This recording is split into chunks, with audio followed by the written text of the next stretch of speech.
Ken Betwa link परियोजना से प्रभावित किसानों के लिए उचित मुआवजे की मांग को लेकर समाजवादी पार्टी के प्रदेश अध्यक्ष मनोज यादव सैकड़ों ग्रामीणों के साथ छतरपुर पहुंचे, जहां पर उन्होंने कलेक्टर से मुलाकात करते हुए मांग उठाई कि विस्थापित किसानों को उचित मुआवजा पर व्यक्ति 25 लाख रुपए दिया जाए।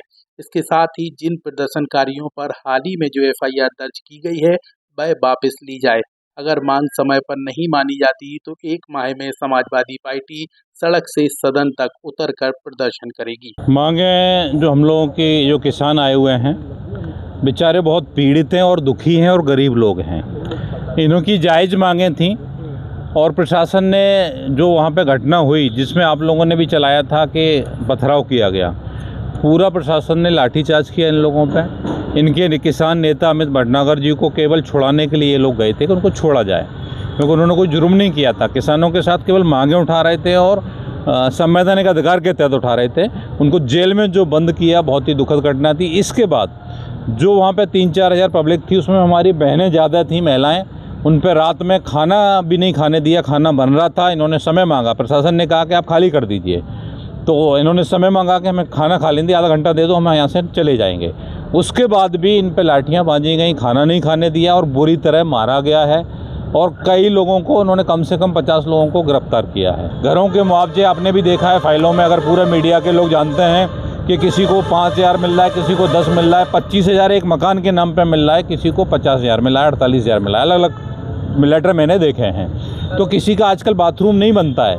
घरों का मुआवजा विस्थापित कर रहे हैं, जो लोग पीढ़ियों से रह रहे हैं वहाँ पे, घर छोड़ के जा रहे हैं, तो ये गलत चीज़ है। कितने किसानों पे गोलियां चलाएगा ये प्रशासन, ये सरकार। हम किसानों के साथ में हैं, अगर गोली भी चलानी है तो हम खाने को तैयार हैं, लेकिन इनके साथ अन्याय नहीं होने देंगे। जब तक इनकी मांगे रहेंगी, जब तक इनका समाधान नहीं मिलेगा, तब तक समाजवादी पार्टी इनके साथ में खड़ी हुई है। और माननीय राष्ट्रीय अध्यक्ष अखिलेश यादव जी ने भी सदन में इस मुद्दे को उठाया है कि इनको मुआवजा उचित दिया जाए, क्योंकि जो ज़मीन अपनी छोड़ के जा रहा है, घर छोड़ के जा रहा है, उसके लिए जीवन यापन के लिए अच्छी व्यवस्था की जानी चाहिए। ये मांगे थी। कलेक्टर महोदय ने कहा है कि अगर जो निर्दोष लोग हैं उन किसी को भी सबको छोड़ा जाएगा और जो मांगे हैं हमारे लेवल पे पूरी हो सकती हैं वो हम अपने लेवल पे पूरी करेंगे। उन्होंने कहा है कि 7 दिन के अंदर हम इस प्रक्रिया को चालू कर देंगे। काम चालू करने के लिए बोला है, किसान मान गए थे तो आज काम चालू हुआ है। अगर ये मांगों को मानते हैं तो काम, ये किसान कह रहे हैं कि हमें कोई दिक्कत नहीं, आप काम कीजिए, लेकिन हमारी मांगें पूरी कीजिए। और 25 लाख मुआवजे की जो मांग थी पर व्यक्ति, जो 12.5 लाख दिया गया है, तो इन्होंने कहा है कि मैं ऊपर CM साहब के पास भेजता हूँ, कैबिनेट में प्रस्ताव जाएगा, अगर प्रस्ताव पास होकर आएगा तो मैं इनकी मदद करूंगा। कलेक्टर साहब ने आश्वासन दिया है। अखिलेश यादव जी भी धरने पे आएंगे अगर इन लोगों की मांगें पूरी नहीं होती हैं? बिल्कुल जरूरत पड़ेगी तो अखिलेश यादव जी भी आएंगे, पार्टी का हर व्यक्ति आएगा और सड़क से लेकर संसद तक लड़ाई को लड़ा जाएगा। अभी तक लेकिन ऐसा हमने पहली बार देखा है कि 6 किलोमीटर तक मारा गया है जनता को, 6 किलोमीटर तक, जहाँ जगह थी जगह से 6 किलोमीटर तक। इसके द्वारा अब ये तो वो गाड़ी तोड़ी गई, मतलब इतनी, मतलब पहली बार देखा है कि कितनी गाड़ी है जो टूटी? गाड़ी जैसे 25 गाड़ी होंगी ऐसी जो टूटी है।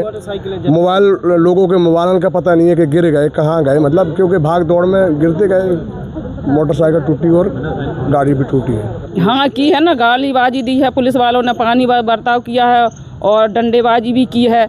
आप वहाँ पे जो जानकी निवास है, शादी हुई थी वहाँ पर फुटेज TV लगी है, उसके निकलवा करके आप उसकी जांच करवाएं। समाजवादी पार्टी ने ज्ञापन सौंप दिया है। अब देखना यह होगा कि प्रशासन इस मामले में क्या संज्ञान लेता है। क्या समाजवादी पार्टी को सड़क पर उतरना पड़ता है या उसके पहले ही प्रशासन मुआवजे की मांग पर और FIR पर गंभीरता दिखाती है। अंगद यादव, वरदान एक्सप्रेस, छतरपुर।